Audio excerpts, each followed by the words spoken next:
so random. Facebook just like missed this one. So anyways, I'm like confused. It's because I'm not accepting the moment. Now I know that. I'm confused because things didn't go my way. Anyways, I have to do this one again, so it must be important. August 9th. So it's me, Lisa T, coming at you with some positive energy, reading The Language of Letting Go by Melody Beattie. And I'm reading August 19th, Letting Go of Shame. Shame, the shame that binds you. 2 decades ago, I got a book called The Shame That Binds You. I think it was The Shame That Binds You. And so shame, I didn't know how much shame I was carrying. I was ashamed to be myself. I was ashamed of who I was. I was ashamed of things I had done. I was ashamed that I had needs and wants. I was ashamed of my past. I was ashamed of my circumstances. I was just full of shame. And then in recovery, I learned to shine a light on that. I learned to share what was going on inside of me. I learned these things that I was keeping hidden from people, that I didn't want them to see that part of me because they would not accept me or judge me. I started to shine a light on it. And the more light I shone on the shame, then the more I was like, oh, I didn't need that. And then I was freed. It was like I was shackled to that shame. So it's really important to let go of shame. Shame is that dark, powerful feeling that holds us back. It keeps you small. Stops you from being big, bold, and beautiful. So shame is dark, powerful feeling that holds us back. Yes, shame can stop us from acting inappropriately. So there can be little parts of it that serve us, just like all these old coping mechanisms that we developed as children that served a time. At a time, they served us. They served a purpose. They kept us safe. They kept us they helped us survive. But that was when we couldn't make decisions for ourselves, when we couldn't walk away, when we couldn't speak our minds or our truths because it wasn't a safe place to do so, or we didn't have the capacity to do that. So those things served us in the past, but they don't serve us anymore. They now just keep us stuck or they hold us back. And the same goes for shame. So shame can stop us so it might serve a little purpose and stop you from acting inappropriately. But many of us have learned to attach shame to healthy behaviors that are in our best interest. So we're doing healthy behaviors like taking care of ourselves, setting boundaries, speaking our needs, speaking our wants, but we're ashamed to do it. I remember when I set my first boundary, and after I did, I was like, oh shit, maybe I shouldn't do that because that doesn't make that person feel good. So that's where the codependency comes in, because we're worried about how someone else is going to think, react, respond, feel when we're doing something that's healthy for us. So shame many of us have learned to attach shame to a healthy behavior that is in our best interest. In dysfunctional families, shame can be tagged to healthy behaviors such as talking about feelings, making choices, taking care of ourselves, having fun.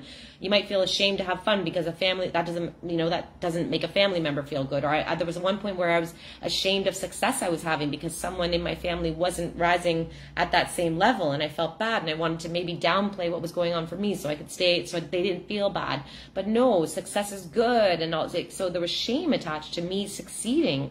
Even in life. So in dysfunctional families, shame can be tagged to healthy behaviors such as talking about feelings, making choices, taking care of ourselves, having fun, being successful, or even feeling good about yourself, having self-confidence. Some people can have shame about feeling confident. Like, well, I can't feel confident because my friend here doesn't feel confident. So like, it's a really wacky kind of way to be, but that, there's the shame, and we got to shine a light on that. We got to acknowledge that's what's happening.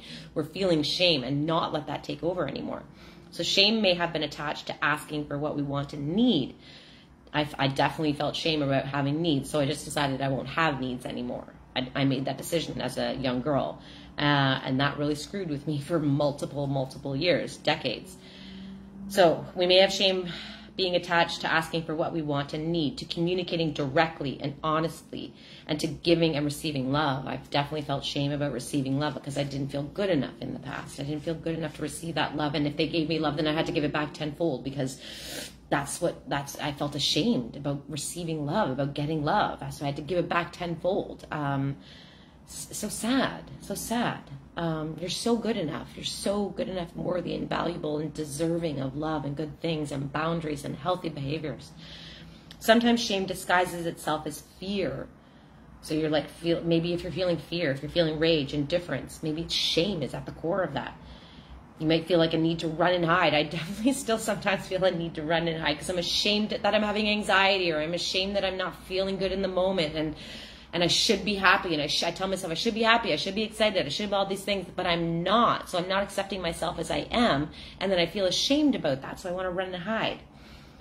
But if it feels dark and makes us feel bad about being, if something makes you feel bad about being who you are, it's probably shame, and you need to let that go.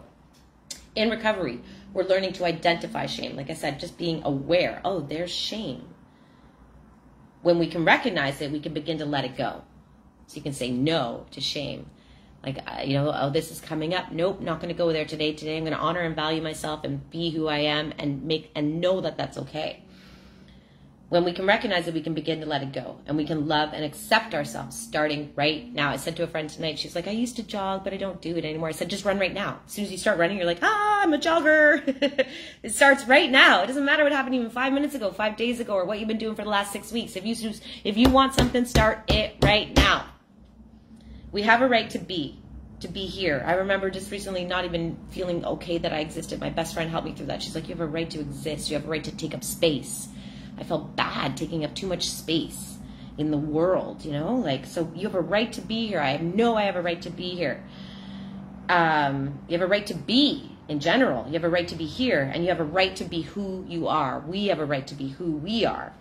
And we don't ever have to let shame tell us any differently. Say no to shame. Nope, not today, shame. Today I am going to know I have a right to be here. I know I have a right to be. I have a right to exist. I have a right to take up space, and I have a right to be exactly who I am showing up in this moment right now.